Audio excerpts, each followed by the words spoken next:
This is an 84-year-old grandma. This is an 84-year-old grandma that needs vital medication for her well-being. You still have the time to do the right thing before this becomes a much worse scenario for you. Please return Nancy home. Thank you. At 2:28 in the morning, on the first day of February 2026, a pacemaker inside the chest of an 84-year-old woman stopped communicating with a device sitting on her nightstand. The app that tracked her heartbeat went dark. The signal that had faithfully transmitted her cardiac rhythm every single day simply vanished from the digital record. No alert was triggered. No alarm sounded in any hospital or monitoring center. The silence was total, and it would remain total for almost 10 hours before anyone in the world realized that Nancy Guthrie was gone. Somewhere in the minutes before that pacemaker fell silent, a figure had already arrived at her front door. A man wearing a mask, wearing gloves, carrying a firearm, carrying a black backpack, walked up to the entrance of her home in one of the quietest neighborhoods in Tucson, Arizona, and reached for her doorbell camera. He did not rush. He did not look over his shoulder. According to former FBI agents who later analyzed the footage, he moved as if he owned the property. He moved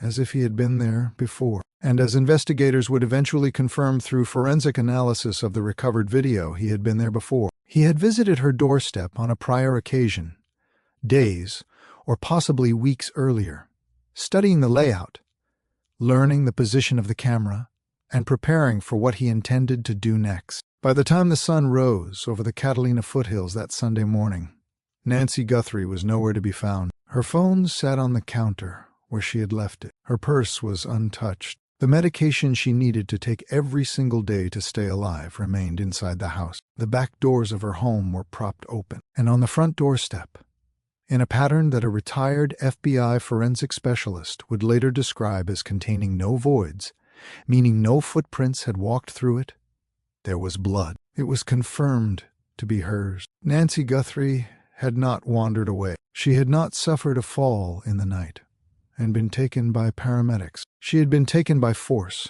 by someone who had planned this, by someone who had scouted this, by someone who understood enough about her life, her routines, and her home security to move through that quiet desert neighborhood in the dead of night without leaving a single usable trace behind. More than 65 days later, nobody has been arrested. No suspect has been publicly named.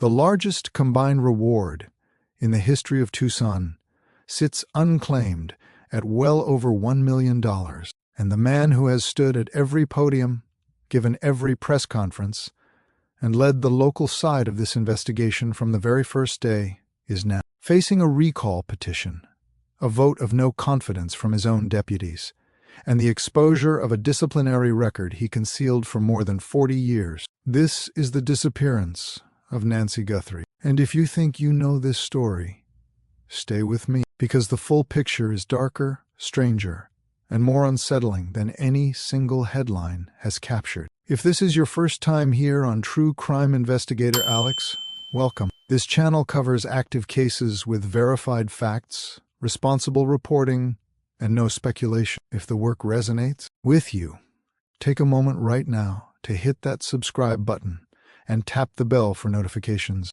The case of Nancy Guthrie is still developing, and what you are about to hear could matter. To understand what was lost on the night of February 1st, you have to understand who Nancy Guthrie was before that night erased her from the world she had built for herself over more than 5 decades. Nancy Ellen Long was born on January 27, 1942, in Fort Wright, Kentucky, a small community just across the river from Cincinnati. She married Charles Guthrie, and together they moved their young family to Tucson, Arizona.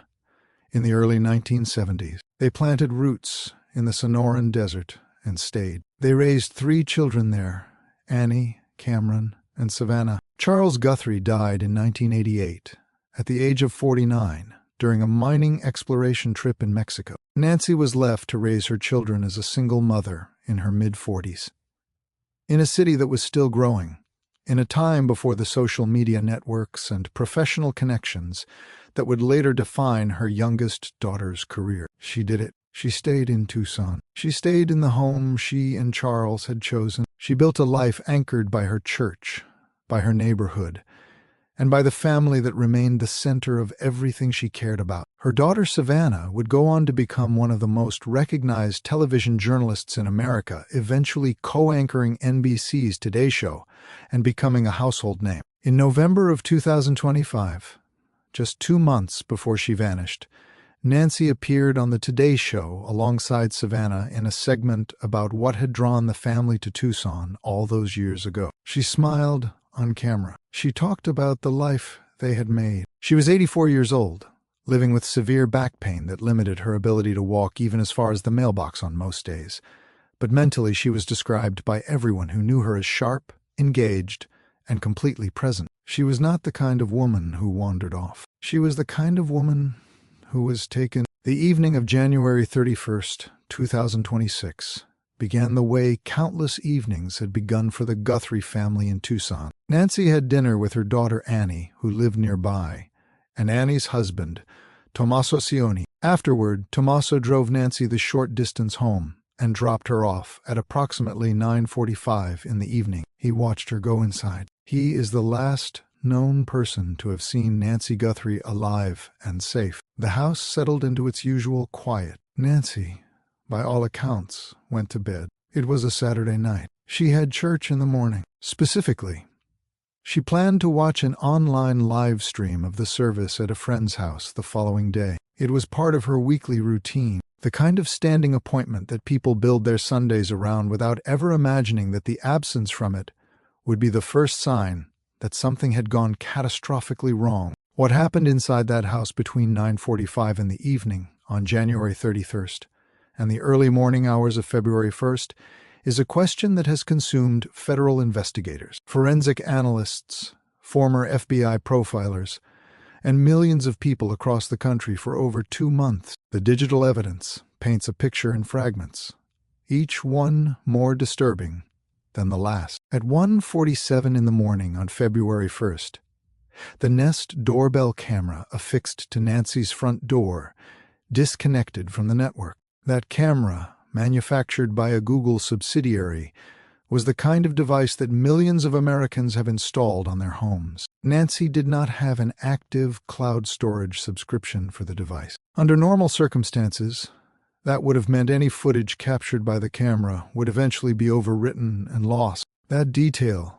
would become critically important in the days ahead. At 2:12 in the morning, approximately 25 minutes after the doorbell camera went offline, one of the other cameras on the property registered what its system classified as a person, but it did not record the event. The detection was logged. The footage was not saved. Another fragment of what might have been a complete picture slipped away into the digital void. And then, at 2:28 in the morning, the pacemaker that had been faithfully transmitting Nancy Guthrie's cardiac data to her Apple devices stopped syncing. The connection was severed. The heart monitor went dark. Whatever happened between 2:12 and 2008, in those 16 minutes of silence between the camera detecting a presence and the pacemaker losing its signal, that is the window in which Nancy Guthrie's life, as she knew it, ended. A sleep specialist, who later commented on the case for a national podcast, explained what those timestamps mean in human terms. At 2 in the morning, an 84-year-old woman would almost certainly have been in deep sleep or REM sleep. If awakened violently, she would have experienced what sleep researchers call sleep inertia, a period of profound disorientation and confusion that can last several minutes. Combined with her documented heart condition and the presence of a pacemaker, the specialist warned that the physiological shock of being abruptly woken in the middle of the night placed her at extremely elevated risk for cardiac arrest. What Nancy Guthrie experienced in those minutes was not simply the terror of confronting an armed intruder. It was a medical emergency layered on top of a violent crime, and whoever took her either did not know that or did not care. When Nancy did not appear at her friend's home the following morning for the church live stream, concern was immediate. A member of her church reached out to the family. Annie and Tommaso drove to Nancy's house and arrived at approximately 11 in the morning. What they found when they entered was the scene that Savannah Guthrie would later describe in her first public interview, 8 weeks into the nightmare. Sitting across from her colleague Hoda Kotb, with the weight of every sleepless night visible in her face. The back doors of the house were propped open. Nancy's phone was inside. Her purse was inside. The medication she needed to take every single day, medication that Pima County Sheriff Chris Nanos would later say could be fatal to miss, was sitting where she had left it. The doorbell camera had been physically ripped from its mounting, and on the front doorstep, in the Arizona morning light, there was blood, confirmed by investigators to be Nancy. Savannah later recalled the panic of that first phone call from her sister. Her sister told her their mother was gone. They initially wondered if perhaps Nancy had had a medical episode in the night, if paramedics had come and taken her. The propped open back doors seemed to support that possibility for a brief, desperate moment. But the blood, the missing camera, the untouched medication, the phone left behind, none of it pointed to a medical scenario. It pointed to something far worse. By noon on February 1st, the family had called 911. By the time Pima County Sheriff's deputies arrived at the home, the clock on the most critical window in any abduction case had already been running for nearly 10 hours. The first 72 hours of any kidnapping investigation are considered the most valuable evidentiary period that will ever exist. Biological trace evidence is freshest. Surveillance footage from neighboring properties has not yet been overwritten. Witness memories have not been contaminated by media coverage or the passage of time. The physical condition of the crime scene has not been degraded by weather, foot traffic, or administrative decisions. How investigators treat that window determines the trajectory of everything that follows. Within hours of the 911 call, Pima County Sheriff Chris Nanos declared publicly that Nancy Guthrie had not left her home voluntarily. He stated that she could not have walked 50 yards on her own due to her limited mobility. He described evidence at the scene that was of grave concern to investigators. By February 3rd, he formally classified the disappearance as an abduction. The FBI was brought in to assist. President Donald Trump publicly posted that he was deploying all federal resources to find her. The case exploded into national consciousness virtually overnight. And then the ransom notes began arriving. On February 2nd, Cold News 13, a CBS affiliate in Tucson, reported that it had received a letter through its online tip portal demanding payment for Nancy's release. The note demanded millions of dollars in Bitcoin and included a wallet address where the cryptocurrency was to be deposited. TMZ reported receiving a similar demand. A second Tucson television station confirmed receipt of a note with consistent content. The notes included specific details about Nancy's clothing and damage to her home, details that suggested the sender possessed some knowledge of the crime scene. The initial ransom carried a deadline of 5 in the evening on February 5th, with a secondary deadline of February 9th. Both deadlines passed without resolution. No payment was made. No proof of life was ever provided. The FBI stated publicly that it was not aware of any continued communication between the Guthrie family and suspected kidnappers after the initial notes surfaced. For the family, the silence was unbearable. On February 4th, Savannah Guthrie and her siblings Annie and Cameron posted an emotional video to Instagram. They addressed the person or persons who had taken their mother directly. They said they believed she was still alive. They said they were ready to talk. They said they would pay. The video was viewed millions of times. It produced a tidal wave of public sympathy and an avalanche of tips that overwhelmed law enforcement phone lines. It also produced something far more cynical. Within hours of the family's plea, a 42-year-old man named Derek Kalela, living in Hawthorne, California, sent a text message to Annie Guthrie and her husband, Tommaso. The message read, "Did you get the Bitcoin? We're waiting on our end for the transaction." The grammatical error was his. 3 minutes later, a 9-second phone call was placed to one of the family members from the same number. Kalea had seen the family's plea on social media and decided to exploit their desperation. Federal agents traced the message to a voice-over internet protocol application, registered to an email address containing his full legal name. He was arrested within 24 hours. He was not connected to the actual abduction. He was what the Department of Justice called a grief profiteer, a man who saw a family in agony and decided that their suffering was his opportunity. Kalea was charged with 2 federal counts: transmitting a demand for ransom in interstate commerce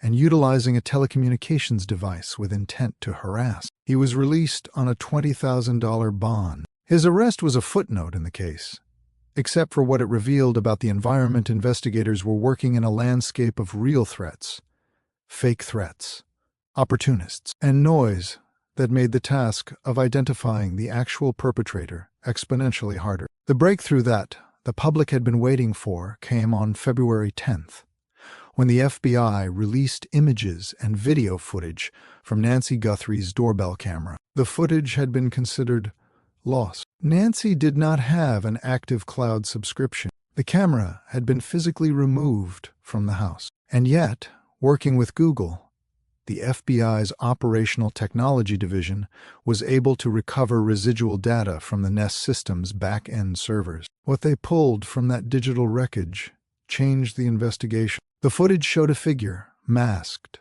gloved, armed, carrying a black backpack, approaching Nancy's front door in the early morning hours. The individual moved with a confidence that immediately struck former law enforcement analysts as unusual. One former FBI agent described the figure as someone who almost saunters up like that's his house. There was, she said, a lack of concern that he's going to be caught. The individual reached for the camera and attempted to obstruct it. First with a gloved hand, then with what appeared to be a piece of plant material. His movements were deliberate, but unhurried. He knew exactly where the camera was. He walked directly to it. Within days, the FBI's forensic analysis produced additional details. The suspect was described as male, approximately 5 feet 9 inches to 5 feet 10 inches tall, with an average build. The backpack was identified as a black 25-liter Ozark Trail hiker pack, a model sold exclusively at Walmart. An antenna-like object was observed in the suspect's pocket, prompting immediate speculation about whether it was a signal jamming device. But the most significant revelation came later, when sources confirmed to multiple news outlets that the doorbell camera images released by the FBI were not all captured on the same day. At least one of the photographs showed the suspect without the backpack. The images were taken on different dates. The masked man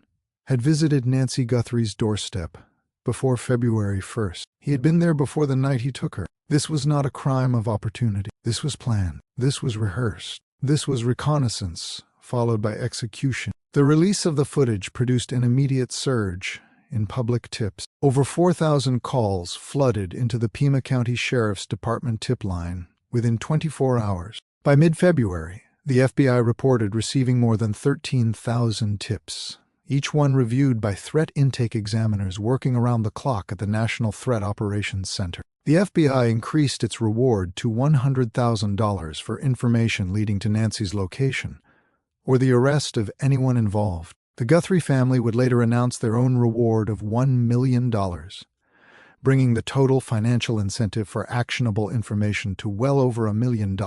Despite all of that, no arrest followed. A man was detained during a traffic stop in Rio Rico, Arizona, approximately 60 miles south of Tucson, on the evening the footage was released. His name was Carlos Palazuelos, a delivery driver whose physical appearance, investigators told him, resembled the figure in the doorbell camera images. His home was searched under a court-authorized warrant. His vehicle was examined. By the following morning, he was released without charges. He told reporters outside his house that he had nothing to do with the kidnapping and hoped authorities found the real suspect. The investigation had expended significant resources on a lead that went nowhere. In the weeks that followed, evidence continued to surface, but no pieces locked into place. Investigators recovered a pair of black gloves, approximately 2 miles from Nancy's home. The gloves were submitted for DNA testing. The results came back from the lab. The DNA did not match any profile in Codis. the FBI's National Genetic Database. The gloves were later traced to a restaurant worker with no connection to the case. Another dead end. A vehicle captured on ring camera footage near Nancy's neighborhood at approximately 2:36 in the morning on February 1st became another focal point. Investigators reviewed the footage alongside what Nanos described as hundreds of thousands of vehicles that were on the road that night. As of today, the vehicle has not been identified. The gun holster visible in the doorbell camera footage was described by firearms experts as an unusual universal fit type. It has not led to an identification. The Walmart backpack has not been traced to a specific buyer. If you have been watching this case and want to stay informed as new developments break, make sure you are subscribed to True Crime Investigator Alex. We cover every verified angle of this case as it happens, and the next update could be the one that changes everything. Hit that like button right now if you believe Nancy Guthrie deserves answer. Among the most unsettling threads in this investigation is the question of what happened to the digital infrastructure in Nancy's neighborhood on the night she disappeared. In early March, FBI and Pima County Sheriff's Department agents went door to door through the Catalina foothills, asking residents two specific questions. The first, did you experience any internet disruptions on the night of February 1st? The second, do you have any surveillance footage from January 11th? Several homeowners confirmed to reporters that agents told them multiple neighbors had reported connectivity issues on the night Nancy vanished. Some residents said their ring camera footage from the critical hours was marked as unavailable. Others reported that their home security systems had stopped recording during the exact window when investigators believe the abduction took place. A damaged utility box was subsequently discovered around the corner from Nancy's home. The Pima County Sheriff's Department confirmed it was being examined as part of the investigation. The damage to the box raised immediate questions about whether the internet disruption in the neighborhood was not a coincidence, but a deliberate act. Whether someone had physically tampered with the local network infrastructure to create a surveillance blackout during the abduction. Experts offered competing analyses. Some pointed to the possibility of a Wi-Fi jammer, an illegal device that can disrupt wireless signals within a limited range. Commercial jammers typically affect an area of about 10 to 30 yards, meaning they could disable cameras and alarms at a single residence, but would be unlikely to affect an entire neighborhood. Others noted that the clear footage recovered from Nancy's own doorbell camera argued against a jammer being deployed at her front door specifically, since the video quality was not degraded in the way a jammed signal would produce. The possibility of physical infrastructure tampering, cutting an internet line, or damaging a junction box would explain a broader outage affecting multiple homes simultaneously. Whatever the cause, the result was devastating for the investigation. In a neighborhood full of security cameras, in an era when residential surveillance systems capture everything from package deliveries to coyotes crossing lawns, the most critical hours of the most significant criminal case in Tucson's recent history produced almost nothing usable from the homes surrounding Nancy Guthrie's. And then there was the question of January 11th. Investigators specifically asked neighbors for footage from the evening of January 11th, nearly 3 weeks before Nancy disappeared. The Guthrie family's public statement echoed this, asking community members to search their memories and their camera archives around the key timelines of January 31st, the early morning of February 1st, and the late evening of January 11th. Authorities have never publicly explained why that date is significant. They have not stated what they believe happened on January 11th, or what they hope to find in the footage, but the doorbell camera images tell part of the story. The confirmation that the suspect visited Nancy's doorstep on at least 2 occasions, one of which preceded the abduction, points to a reconnaissance phase. Someone was studying the home. Someone was learning the rhythms of the neighborhood. Someone was identifying camera positions, entry points, and vulnerability windows before making their move. A neighbor in the Catalina foothills, speaking publicly to a reporter, described seeing a man near Nancy's home in the weeks before she disappeared. The man was dressed in street clothes, hunched over, hat pulled low, walking slowly down the road and staring at properties, specifically at Nancy's. The neighbor said he stood out immediately. He did not look like he belonged. She recalled the sighting as occurring around January 11th, shortly after her own birthday on the 8th. If that account is accurate, it is consistent with a suspect who spent weeks planning the abduction. Someone who came to the neighborhood in advance. Someone who knew what they were looking for. Someone who may have tested the internet infrastructure on a prior visit to see what disruption was possible and what surveillance could be defeated. The person who took Nancy Guthrie was not a random intruder who stumbled upon a vulnerable home. This was methodical. This was patient. This was someone who treated the abduction of an 84-year-old woman like an operation. As the investigation stretched into its second month with no arrest, the scrutiny that had been building around Pima County Sheriff Chris Nanos reached a breaking point. And what emerged was not simply a story about how a case was handled. It was a story about who was handling it. The Arizona Republic obtained official employment records from the El Paso Police Department in Texas, where Nanos served as a young officer in the late 1970s and early 1980s. Those records revealed that Nanos did not leave El Paso PD voluntarily. He resigned in lieu of termination in 1982. His official resume, the one he had used throughout his career in Pima County, listed his departure from El Paso as 1984, 2 years later than the actual date. The disciplinary record was extensive. According to the documents obtained by the Arizona Republic, Nanos accumulated multiple infractions during his time in El Paso: insubordination, excessive force, a shot fired in a separate incident, off-duty gambling, tardiness, and a finding of what the records described as consistent inefficiency. He was suspended a total of 37 days without pay across multiple incidents. The final and most serious involved an allegation that he injured a robbery suspect during an arrest. That incident resulted in a 15-day suspension without pay and was reviewed by a grand jury. The grand jury declined to indict, but the accumulation of disciplinary actions had already reached the threshold for the department to move toward termination. When the Arizona Republic confronted Nanos with the records and asked him to explain the 4-decade-old discrepancy on his resume, his response was 6 words that would come to define his approach to accountability throughout this entire ordeal. He wrote back, dismissing the inquiry as a hit piece and comparing the question to asking about high school discipline. He did not deny the records. He did not explain the gap. He did not offer context or acknowledgement. After the story was published, the Pima County Sheriff's Department released a statement attributing the date discrepancies to 2 clerical errors. The resume was quietly updated, but the damage was already done.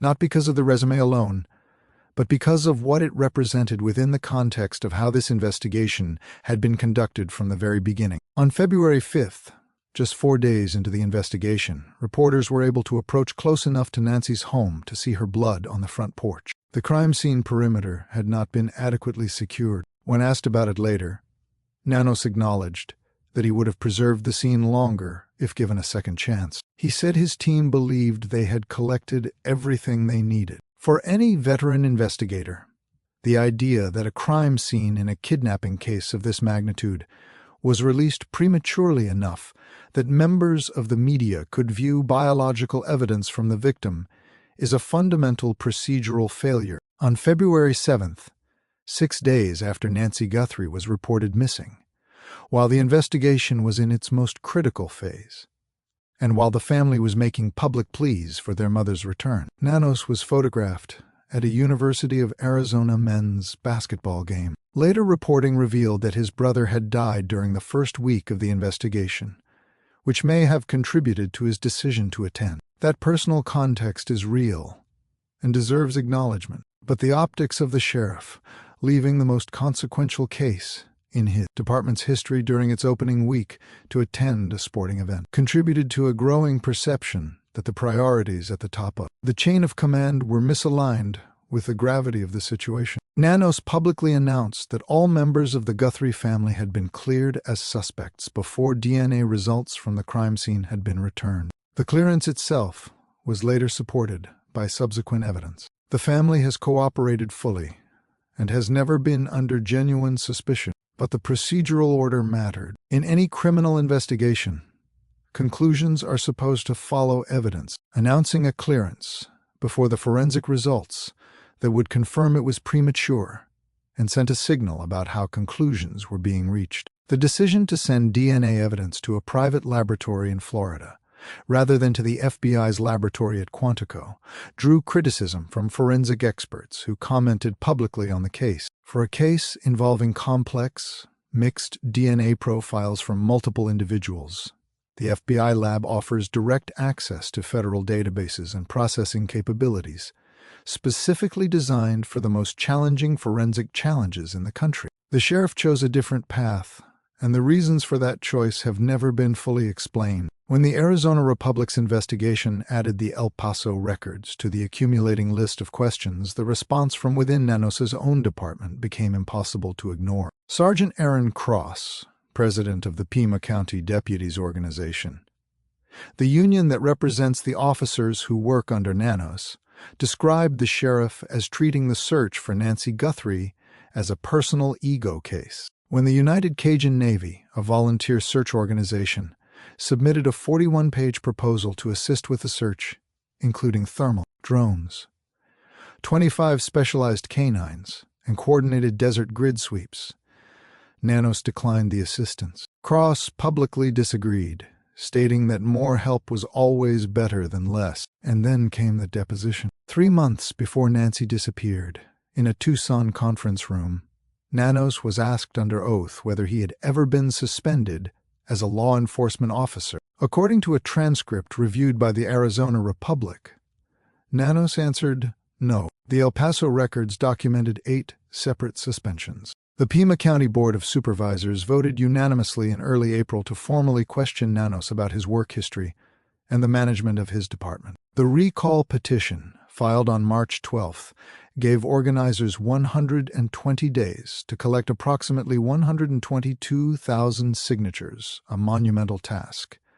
but one that reflects the depth of public frustration. Nanos won his 2020-4 election by 495 votes. A columnist at the Arizona Daily Star wrote that it was easy to imagine the outcome would have been different if voters had known about the El Paso records and the way they were obscured by official biographies. Whether or not the recall succeeds, the fundamental question it poses is one that the investigation itself has been circling since the beginning.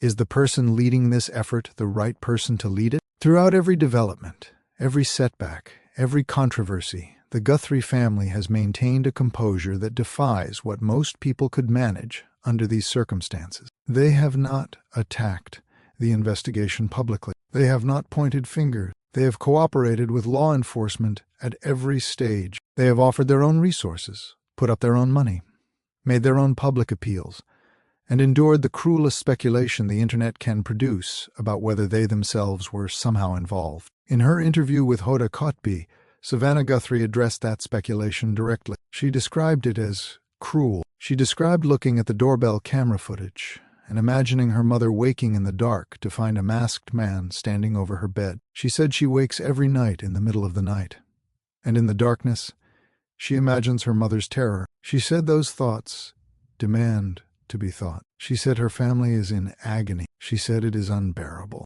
And then, in a moment that captured everything about who Savannah Guthrie has chosen to be throughout this ordeal, she announced that her family was donating $500,000 to the National Center for Missing and Exploited Children. She said she hoped the attention given to her family would extend to other families still in limbo. She was thinking about other people's missing loved ones, while her own mother remained unfound. When she announced her return to the Today Show, set for April 6th, she chose her words with care. She said she did not know if she could do it. She did not know if she would belong anymore, but she wanted to try. "I want to smile," she said, "and when I do, it will be real.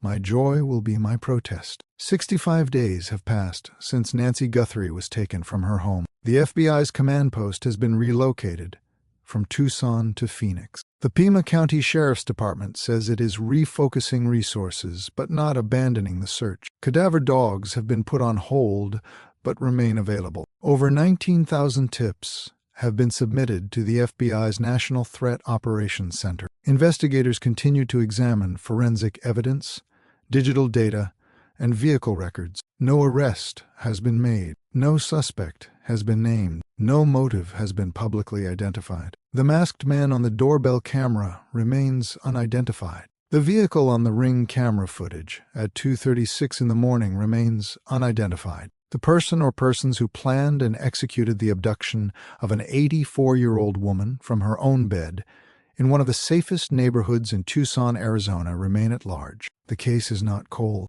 There are federal agents and forensic specialists whose work the public cannot see, and whose progress may be closer to a resolution than any reporting can capture from the outside. That possibility is real and should not be dismissed. But the public-facing reality of this investigation, the reality that the Guthrie family lives inside every single day, is one defined by silence, by unanswered questions, and by a leadership structure at the local level that has been shaken to its foundation. Someone knows who took Nancy Guthrie. Someone in a workshop or a living room or a late-night conversation has heard something, seen something, or been told something that connects to what happened in the Catalina foothills on the night of January 31st. Retired FBI agent Jennifer Coffindaffer, who has followed this case closely, has said publicly that she believes the most likely path to solving this case is someone who knows the suspect coming forward. The reward money is there. The tip lines are active. The FBI is listening. The question is whether the person with the answer has the courage to pick up the phone. Nancy Guthrie is 84 years old. She has limited mobility. She requires daily medication. She has a heart condition managed by a pacemaker that stopped transmitting over 65 days ago. She is a mother. She is a grandmother. She is a woman who chose to build her entire life in Tucson, Arizona, who buried her husband and raised her children and attended her church and loved her family in the same desert community for more than half a century. And on a night that was supposed to be like every other night, someone walked up to her door, removed her camera, entered her home, and took her. She deserves to be found. Her family deserves answers. And the people who have the power to deliver those answers, whether they are in a position of authority or sitting alone with a secret they have been carrying for 65 days,